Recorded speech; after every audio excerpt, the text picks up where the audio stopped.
Hi అండి అందరికీ. నేనైతే 2 కట్టలు కొండ గోంగూర తెప్పించుకున్నా. ఎందుకంటే ఇదిగోండి నా దగ్గర మెత్తాళ్ళున్నాయి. అవి ఇది కలిపి చక్కగా పులుసు కూర చేసుకుందాం. చాన్నాళ్ళవుతుంది తినక అని చెప్పి చేసుకుంటున్నానండి. అదైనా మా చిన్న పిల్ల మెత్తాళ్ళను ఎండు చేపలు వాళ్ళ డాడీ చేత తెప్పించుకుంది. నేను చక్కగా బయటకి తను వెళ్ళేటప్పుడు తీసుకెళ్దామని మర్చిపోయి వెళ్ళిపోయింది. ఇప్పుడు ఏం కూర చేద్దామా అని ఆలోచిస్తే ఇవి కనిపించాయి. అందుకని పులుసు కూర చేసుకుందాం, 2 రోజులు తినొచ్చు అని. చూడండి ఎంత తెల్లగా భలే తాజాగా ఉన్నాయి. ఏం లేదు, ఊరికే తల తోక గిల్లేస్తే చాలు ఎంత బాగున్నాయో. 2 కలిపి చేసుకుందామని డిసైడ్ అయ్యాను. పోతే ఈ ఈ 3 రోజులు తుఫాన్ వల్ల అందరం బయటికి రాలేదు. మరి నా సబ్స్క్రైబర్లు ఎలా ఉన్నారో నాకైతే తెలియదు. నేనైతే నా సబ్స్క్రైబర్లు బాగుండాలని దేవుణ్ణి ప్రార్థిస్తున్నాను.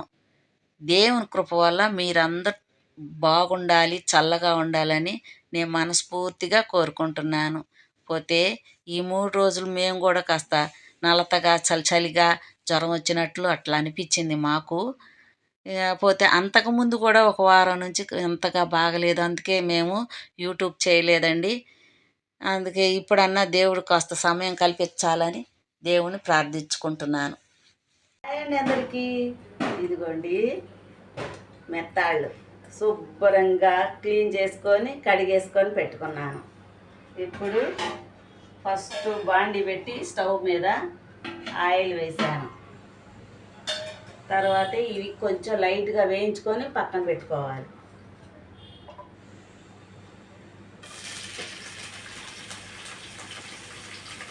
ఇది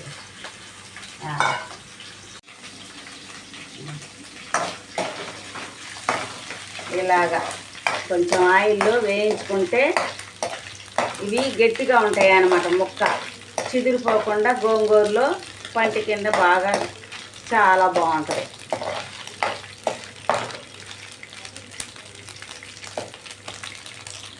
ఇదిగోండి వేగిపోయాయి చక్కగా.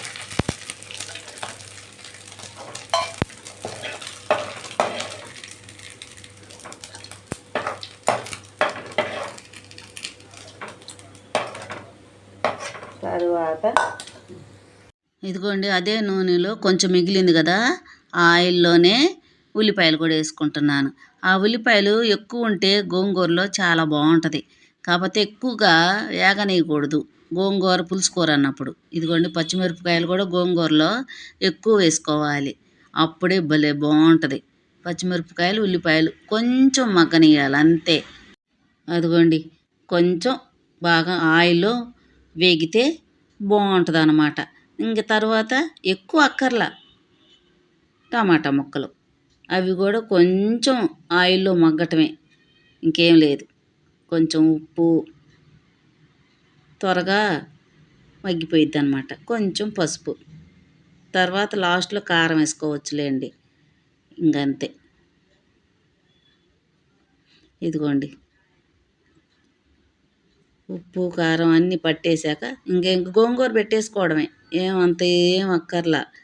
అన్నీ కలిపి ఉడకబెట్టుకుంటాం కదా, కాకపోతే నేను ఆయిల్లో వేయించా. ఇదిగోండి మొత్తం వేగిపోయాయి లైట్గా. చాలా టేస్ట్గా ఉంటుంది అలా చేసుకుంటే. ఇంకా గోంగూర పెట్టేశాను.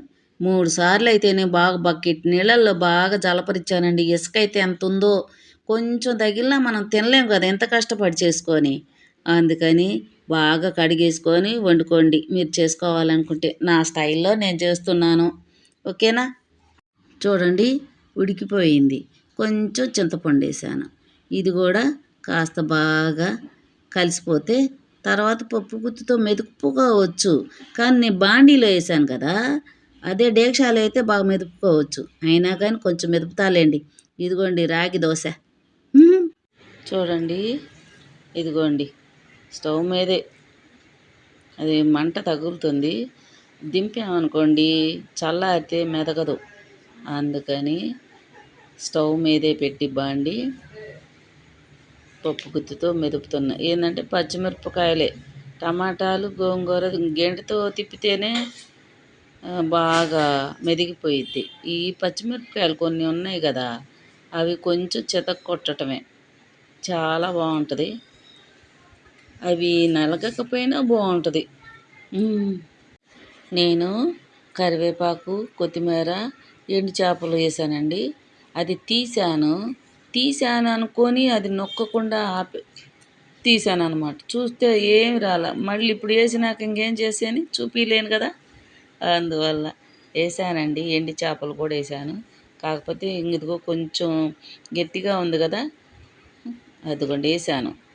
దాంట్లో కొంచెం వాటర్ పోసామనుకోండి, ఆ ఎండు చేపలు కూడా బాగా ఉడికి గోంగూరలో పట్టేసిద్ది అనమాట. మంచి స్మెల్. హాయ్ అండి, ఇదిగోండి రాగి దోశలో గోంగూర మెత్తాళ్ళు. ఏదైతే ఏమైందండి, అన్నమే కావాలైంది. అందుకని అన్నం వండాలా, అందుకని దోశలు తింటున్నా.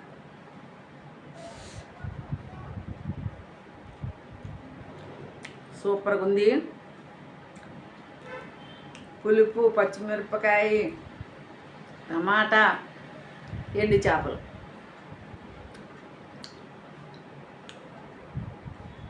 చాలా బాగుంది.